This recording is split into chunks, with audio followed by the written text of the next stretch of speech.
D3 exercise 1 है, question number 3 part C, X square minus three X plus 3x minus 2, इसे भी x plus A का whole square plus B की term में लिखना है।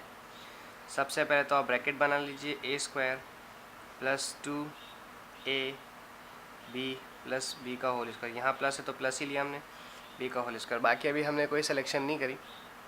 सबसे पहले तो यहाँ देखें, ये x जो है x का स्क्वायर है, जब यहाँ x आए तो यहाँ पर भी x आ जाएगा।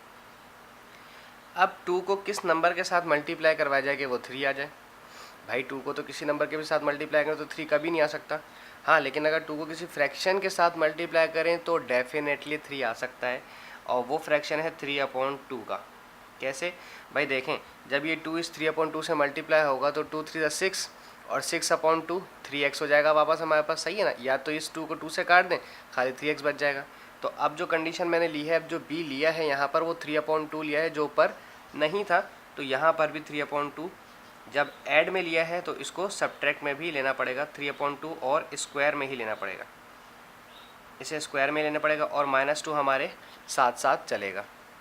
अच्छा जी, इसको बाद में सॉल्व करेंगे, इसको अभी देख लेते हैं। पहले a square plus 2ab plus b square का फॉर्मूला बनाते हैं। a प्लस बी का होल स्क्वायर बनेगा ये, और प्लस, क्योंकि x प्लस ए का होल स्क्वायर प्लस b बनना है तो इसलिए मैंने प्लस लगाया। वो दोनों माइनस में होने, माइनस में सॉल्व करेंगे। यहाँ आ गया x, और ये 3/2 यहाँ पर एज इट इज़ आ गया। ठीक है जी। अब यहाँ पर आपके पास ये है माइनस का 9 स्क्वायर, और 3 का स्क्वायर 9, ये माइनस का 9 और 2 का स्क्वायर नीचे हो जाएगा 4, और यहाँ पर आ गया माइनस का 2।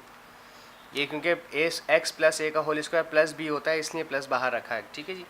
अच्छा, अब x प्लस 3, ये तो ऐसी रहेगी पूरी ब्रैकेट, इस पर तो स्क्वायर रहा प्लस, इनका ले लें एलसीएम, ये 4 2 8 हो जाएगा। अब -9 और -8 होता है -17, तो -17/4 इसका आंसर आया। अब आप चाहें तो इसको ऐसे ही छोड़ दें, या चाहें तो आप इसको x प्लस 3/2 का होल स्क्वायर और -17/4 कर दें।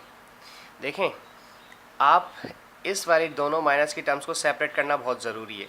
अगर आप इस माइनस वाली टर्म को नहीं लेंगे, इस वाली माइनस टर्म को ब्रैकेट के अंदर नहीं लेंगे, यहाँ माइनस ही कंसिडर करेंगे, तो देखें गलती क्या होगी आपसे। आपने इस माइनस को बाहर रखा तो ऑब्वियसली आप इस 9 को पॉजिटिव समझेंगे। आप 4 2 8 करेंगे, 9 पॉजिटिव का 8 नेगेटिव का, पॉजिटिव नेगेटिव नेगेटिव हो जाएगा, 9 में से 8 जाएगा तो 1 बचेगा, जो कि आंसर रॉन्ग हो जाएगा।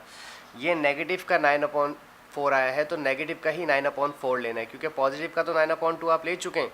आप दोबारा पॉजिटिव का 9/4 नहीं ले सकते।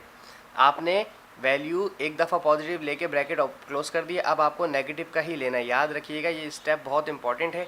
यहाँ मोस्टली स्टूडेंट्स बहुत ज़्यादा मिस्टेक करते हैं, उनका आंसर 1/4 आ रहा होता है, लेकिन बुक में आंसर 17/4 इसलिए आ रहा है कि आप यहाँ पर नेगेटिव के बजाय आप पॉजिटिव 9 ले लेते हैं, क्योंकि आप समझते हैं 9 फ्रैक्शन के पहले है माइनस।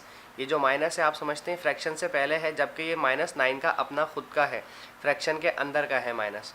ठीक है, सो मेक श्योर आप इसमें गलती ना करें। Thank you so much.